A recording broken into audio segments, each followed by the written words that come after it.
పోలవరం నియోజకవర్గంలో ఒక టాక్ నడుస్తుంది. సిరి బాలరాజు గారికి చెక్ పెట్టేసేసి ఇన్ఛార్జ్ వస్తారని చెప్పేసి అని నియోజకవర్గంలో కోడైకి వస్తున్నారు. దాని మీద మీ అభిప్రాయం?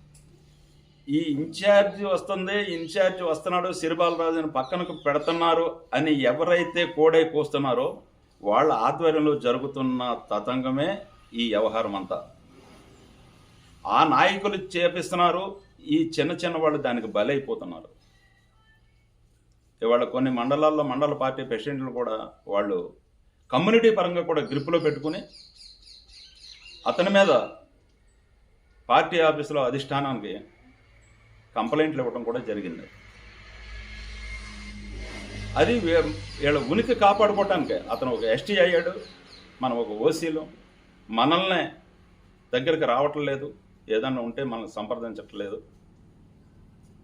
అనే ద్వేషంతో ఇవన్నీ జరుగుతున్నాయని మేము 100% కూటమిగా మేము నమ్ముతున్నాం. ఏదైనా చిర్రి బాలరాజు గారు ఎదుర్కొంటున్న అవినీతి ఆరోపణలు మీరు లేదని చెప్పేసి ఖండిస్తారా?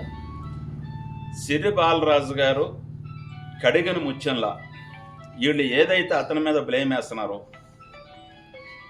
అవినీతి అక్రమాలు లేకపోతే ఇతరత్ర తన కుటుంబ వ్యవహారాలు ఏవైతే అతని మీద ఈ అగ్రనాయకులందరూ కూడా బ్లేమ్ వేస్తున్నారో అందులో నుంచి కడిగిన ముత్యంలా బయటకు వచ్చి తను ఒక మంచి లీడర్గా, ఒక మంచి ఎమ్మెల్యేగా ఆయన గుర్తింపు తెచ్చుకుంటాడని మేము అనుకుంటున్నాం. Thank you.